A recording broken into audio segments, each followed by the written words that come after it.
Maximum యజమానే కానీ కార్మికులు కాదు, కర్షకులు కాదు, శ్రామికులు కాదు.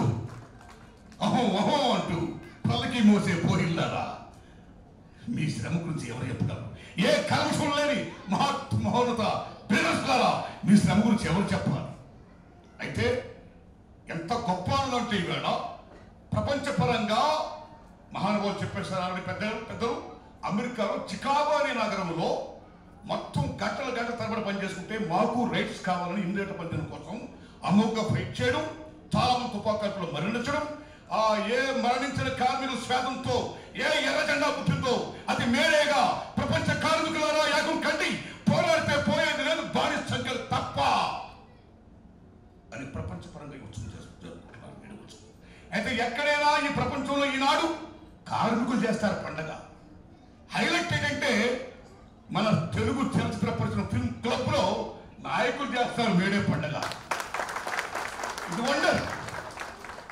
వండర్. 365 రోజులు రాత్రనక పగలనక శ్వేతం తెచ్చి అందరికి బువ్వ పెట్టి సఫలసలు చేసిన మీకు ఈవేళ ఈ మహానుభావులు మీకు బువ్వ పెడుతున్నారు. మిత్రులారా, నేను ఒకటే విజ్ఞప్తి చేస్తున్నా. ఇక్కడ కార్మికుడా, కర్షకుడా, యజమాని కాదు. The best human being is the best computer marks. ఎవరైతే మానవీయ కోణంతో ఉంటారో, ఎవరైతే హ్యూమన్ రిలేషన్ మెయింటైన్ చేస్తారో అక్కడంతా ఆనందమే పండగే.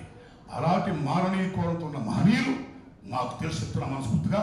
ఆదిశేషులు గారు కానీ, కెఎస్ నారాయణ గారు కానీ, కెఎస్ రామారావు కానీ, మన సారు రంగారావు గారు, ఎవరైనా సరే ఈ పెద్దలందరూ కూడా వీళ్ళందరూ వాళ్ళ హయాముల్లో ఒకసారి క్లబ్కి వస్తే నేను ఒక కార్మిక సోదరుడు అన్నాడు, రామారావు గారు మమ్మల్ని బ్రహ్మాండంగా లైఫ్ లాంగ్ ఉద్యోగులు ఇప్పించాడు, సెటిల్మెంట్ చేశాడు ఆయన. శభాష్ అనిపించింది. ఇంకోసారి వచ్చా కేఎల్ నారాయణ గారు మాకు హెల్త్ ఇన్సూరెన్స్ అండ్ ఎడ్యుకేషన్ చేస్తున్నాడండి, ఆయన సెల్యూట్ అని వారికి చెప్పిన. అయితే ఈవేళ మిత్రులరా, మన పేదవాళ్ళకి కానీ ఎనిబడల్స్ ఎవరైనా సరే ఈవేళ ప్రపంచం సరళీకరణ ప్రైవేటీకరణ దశలో ఇట్స్ బికేమ్ ఒక విలేజ్. ప్రపంచం కుగ్రామం అయిపోయింది, ఒక గ్లోబల్ విలేజ్ అయిపోయింది. ఈ గ్లోబల్ విలేజ్ లో ఈవేళ చదువు అనేది మోస్ట్ ఇంపార్టెంట్ ఫ్యాక్టర్, ఇంగ్లీష్ అనే భాష ఇంకా ఇంపార్టెంట్ ఫ్యాక్టర్. కాబట్టి మీ పిల్లలందరినీ కూడా చదివించి చాలా గొప్ప చేయాలి. మీరు ఇక్కడ కార్మికులు చేస్తున్నారు, పనిచేస్తున్నారు, కానీ మీ పిల్లలు రేపు ఇక్కడ ఈ స్థానంలో ఉండాలి. IAS, IPS, collector, what not everything అలా ఉండాలి. అలా ఉండడం కోసం హెల్త్ ఇన్సూరెన్స్ లో కానీ, ఎడ్యుకేషన్ విషయంలో కానీ ఆదిశేషు గారి నాయకత్వంలో ఇంకా మీకు బాగా పెంచాలని నేను డిమాండ్ చేస్తున్నా, విజ్ఞప్తి చేస్తున్నా. ధన్యం. నమస్కారం. తమ్ముళ్ళు, అమ్మలో భూలో మీకు ఆకలేస్తుంది, భూ పెడుతున్నారు, తిందాం. ఓకే.